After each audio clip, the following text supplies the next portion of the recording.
Have you ever caught yourself scrolling, staring, or just sitting there, measuring where you are by where someone else is? It feels harmless in the moment, but what it's really doing is stealing from you.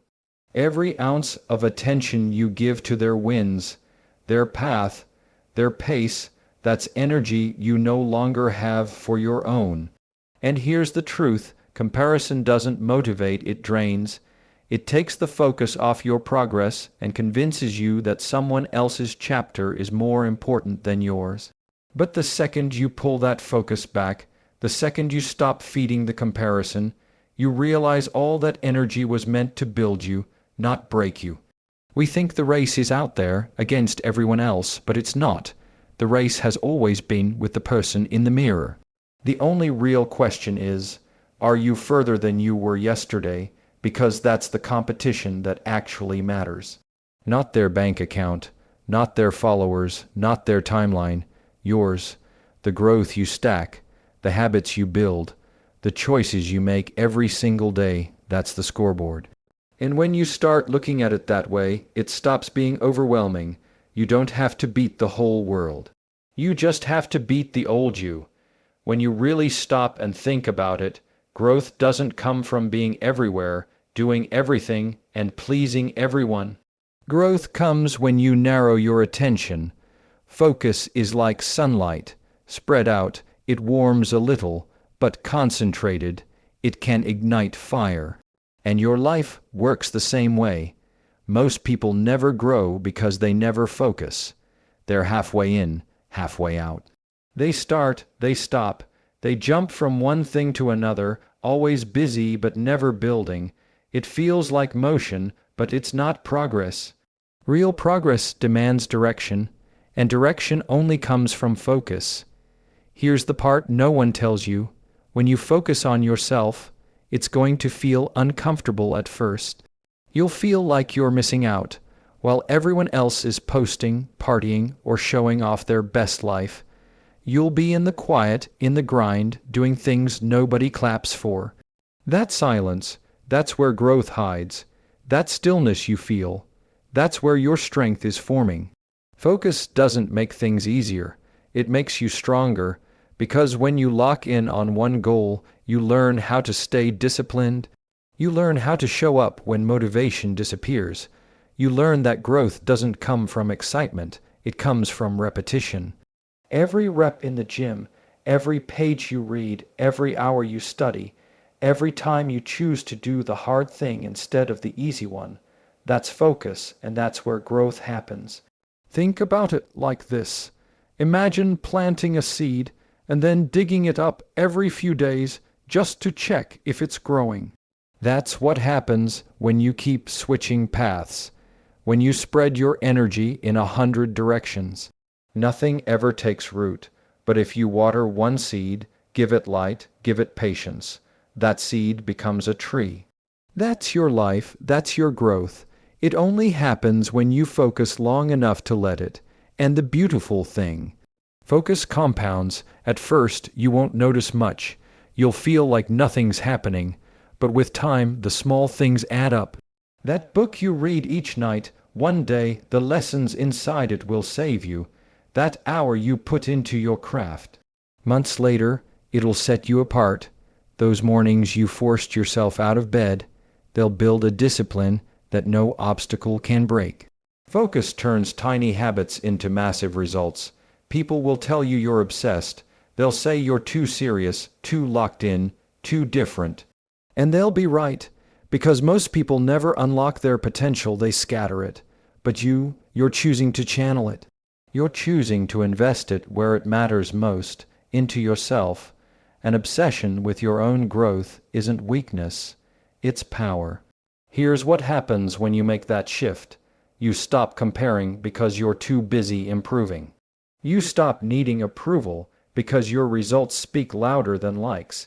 You stop chasing distractions because distractions cost you progress, and progress has become too valuable to you. Focus sharpens you. It makes your priorities clear. It cuts out the noise, and here's the truth. Your future self is begging you for focus. 5 years from now, 10 years from now, you're going to meet the person you built, and that person will either thank you for paying attention or resent you for wasting it. That's what's at stake every single day. So when the temptation comes, and it will, to look at what they're doing, to jump into everything at once, to scatter your energy everywhere but yourself, stop and remember. Growth doesn't come from distraction. Growth doesn't come from being everywhere. Growth comes from being rooted, from being steady, from being focused. Because when you focus on yourself, you start to see a different version of you show up. A stronger one, a more disciplined one, a version that's sharper, tougher, clearer. And that version is built, piece by piece, in the quiet hours, in the hard choices, in the moments where no one else is watching. That's where growth lives. That's where the real change begins. Distraction will always be the easier choice. It's easier to pick up the phone than pick up the book. It's easier to scroll through their lives than to build your own. It's easier to say, "I'll start tomorrow," than to start right now, but easy doesn't change you. Easy keeps you the same. Discipline is what makes the difference. Discipline is the voice that says, "I don't feel like it, but I'll do it anyway." And every time you listen to that voice, you're training yourself to win. See, discipline doesn't ask how you feel. It asks who you want to become. And the truth is, most of us lose not because we're incapable, but because we're distracted. We give away our focus to every little thing that pops up, and then we wonder why we don't move forward. But the ones who grow, the ones who rise, the ones who break through, they don't wait for motivation. They build discipline, they build habits, they build consistency, because distraction is short-term comfort, but discipline is long-term freedom. And when you choose discipline over distraction, you're proving to yourself that your future matters more than your impulse. And that's where real change begins. What you give your attention to is what grows. If all your energy goes into stress, you'll grow more stress. If all your energy goes into comparison, you'll grow more insecurity. But if you pour that same energy into building yourself, into your craft, your health, your mind, suddenly your life starts moving in a different direction. Because focus is like fuel. It doesn't care where you pour it, it just multiplies whatever it touches.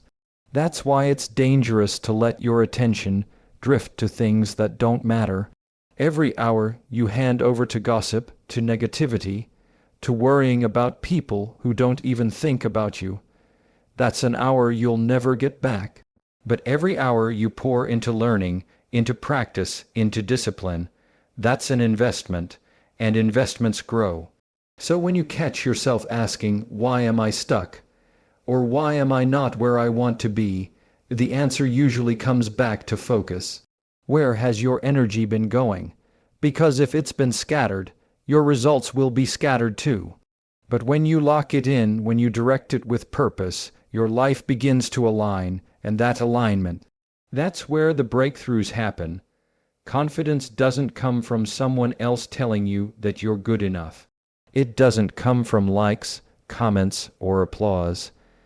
It comes from the quiet proof you stack for yourself when you stay focused and keep showing up. Every time you keep a promise to yourself, whether it's waking up early, sticking to your plan, or finishing what you started, you build evidence. And that evidence becomes the foundation of your confidence. Most people think confidence is a feeling that magically appears. But it's not a gift. It's a result.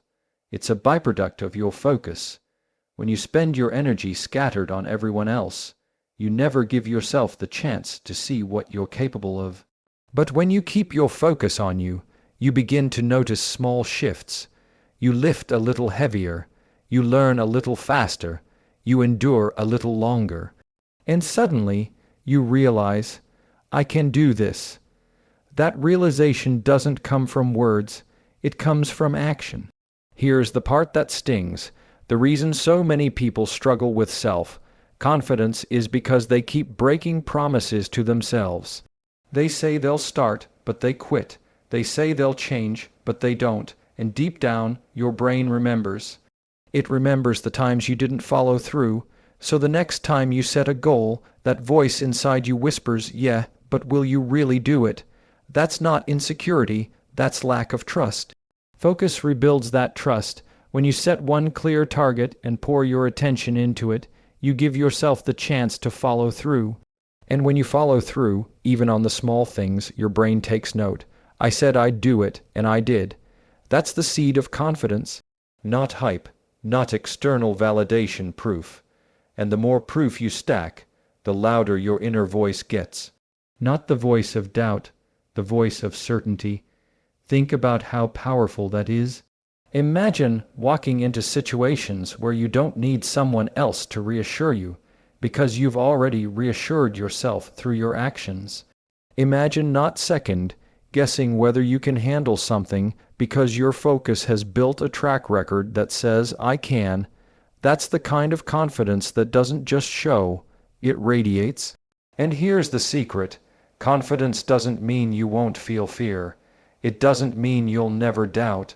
It means you've built enough proof that even when fear shows up, you know how to keep moving. Fear is loud, but focus is louder. And when you've put in the work, when you've stacked the evidence, you can look fear in the eye and say, "I've handled harder things than this. I'll handle this too." The world tries to sell you confidence like it's something you can buy, a new outfit, a new car, a new title. But those things fade.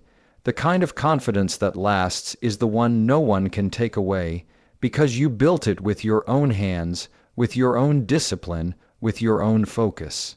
It's internal, it's rooted, and it grows every single time you choose to do what you said you would do. So if you're struggling with confidence, don't chase it, build it, put your focus back on yourself. Keep your promises, no matter how small they seem, because one day those small wins add up, and you look in the mirror and realize you're no longer asking, "Can I?" You're telling yourself, "I can." And that's a confidence no one can shake. When you finally lock in on your own growth, something interesting happens. You stop caring so much about who's clapping for you. You stop chasing every little nod, every little approval, every little sign that you're enough. Because here's the truth. When your focus is scattered on what everyone else thinks, you're living their life, not yours. But when your focus is on building yourself, your progress becomes the proof you've been looking for all along. That's why validation loses its grip. You don't need 10 people telling you you're improving when you can feel it in your own body, your own mind, your own results. You don't need constant reassurance when you can see the difference between who you were 6 months ago and who you are now. That's a different kind of confidence, one that doesn't depend on applause, because the proof is already inside you. And here's the thing, people's opinions are fragile. They'll praise you one day and criticize you the next. If your confidence is tied to their approval, you'll rise and fall like the weather. But when you build your focus around discipline, around consistency, around doing the work whether they notice or not, your foundation stops shaking. You stop being tossed around by every opinion because you've already decided who you are becoming. It's almost funny. You spend less time trying to be seen, and yet people notice you more. Not because you begged for attention, but because focus has a presence. When you're locked in, people can feel it. They see the determination, they see the discipline, they see the results stacking up, and without asking, without chasing, you become an example. That's the power of focus. It frees you from the need for constant validation, because at the end of the day, the loudest yes you'll ever hear doesn't come from them. It comes from you. It comes from the moment you realize you don't need permission to grow, to succeed, to change. You just need to stay locked in on yourself. Shortcuts are tempting because they look like they'll save you time, but what they really do is rob you of strength. Everyone wants the results without the process. They want the body without the workouts, the success without the late nights, the confidence without the repetition. But here's the truth. The long way isn't a punishment, it's preparation. It's where you build the endurance, the resilience, the toughness that shortcuts can never give you. Think about it like climbing a mountain. If there was an elevator straight to the top, sure, you'd get the view faster, but you'd miss the muscle, the stamina, the lessons the climb gave you. And the next time life hands you another mountain, you'd be weak, unprepared, and desperate for another elevator. But when you take the long way, when you push step after step, when you deal with the slips and the bruises and the setbacks, you don't just reach the top, you become someone capable of climbing any mountain. That's what the long path does. It turns you into someone who can handle more than you ever thought you could. Every repetition, every failure, every restart, it's carving strength into you. Shortcuts skip that. Shortcuts hand you the trophy without the training, and that's why they never last. Because the first time life pushes back, you don't have the foundation to stand. So, the long way matters. It matters because the process changes you in ways the outcome never could. It's not just about getting what you want. It's about becoming someone strong enough to keep it, to grow it, to multiply it. And you don't get that strength in shortcuts. You get it in the grind. You get it in the patience.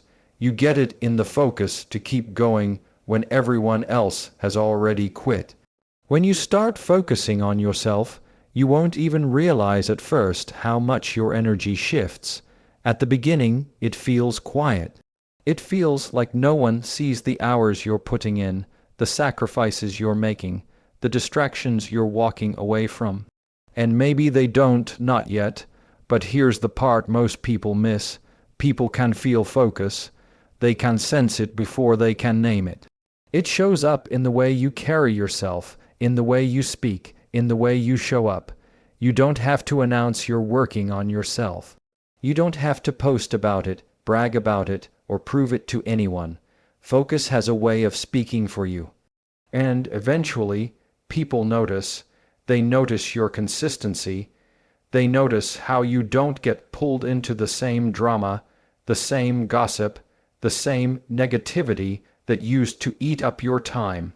They notice that your priorities have changed. They notice that you've changed, and the crazy thing, they may not even be able to put their finger on it.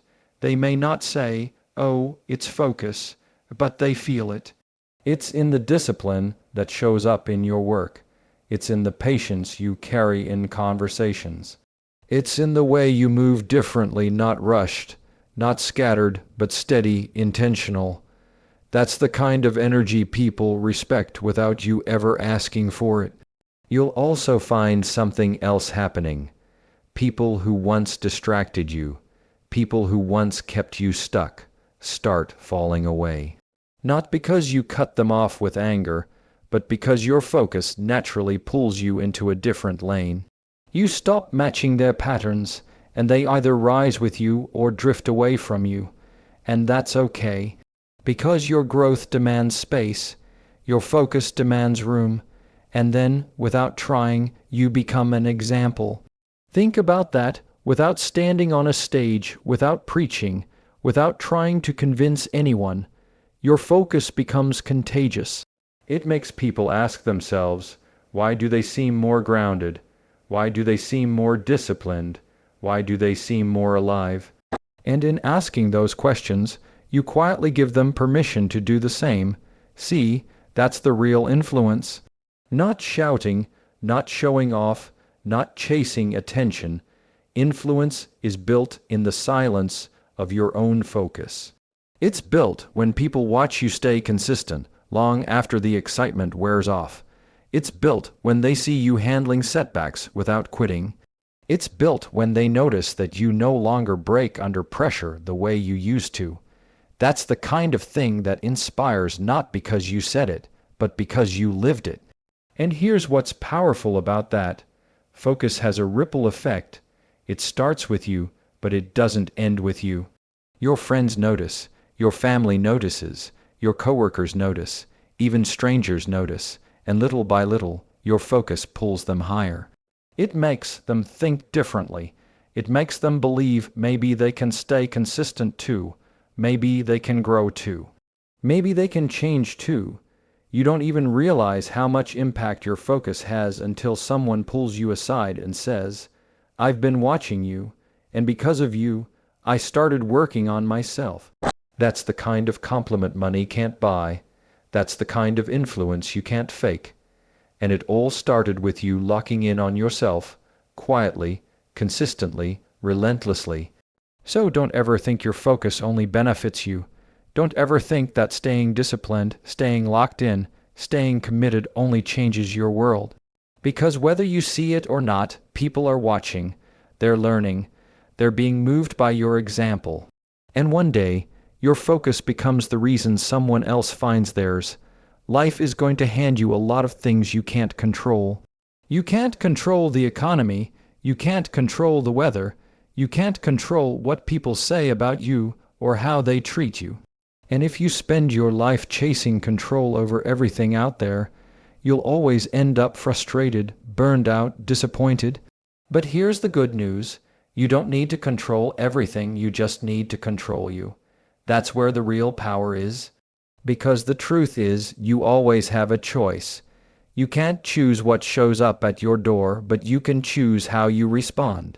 You can't choose if they doubt you, but you can choose whether or not you let that doubt define you. You can't choose the obstacles, but you can choose the effort. And that choice, that ability to control yourself, that's what separates people who stay stuck from people who keep moving. And this is where focus matters most. When you put your attention on the things you can actually control, your habits, your discipline, your effort, your attitude, you stop wasting time on the things you never could. Suddenly, life feels lighter, not because it's easier, but because you've stopped dragging the weight of everything you can't fix.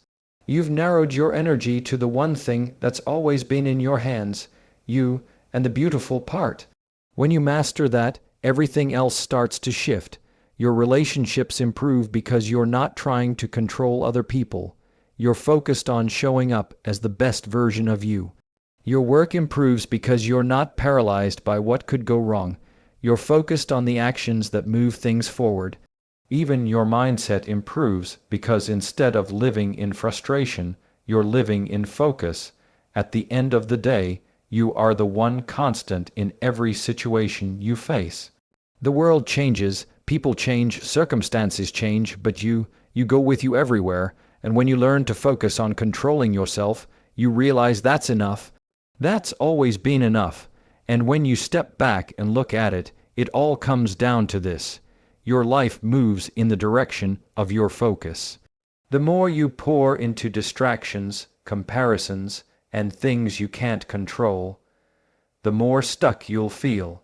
But the moment you put that energy back where it belongs on yourself, you start to grow. You start to build confidence, discipline, and resilience. You stop chasing validation and start living with purpose. The power has always been in your hands. Not in them, not in the noise, not in the circumstances around you, in you. And the day you choose to focus fully on yourself is the day everything begins to change.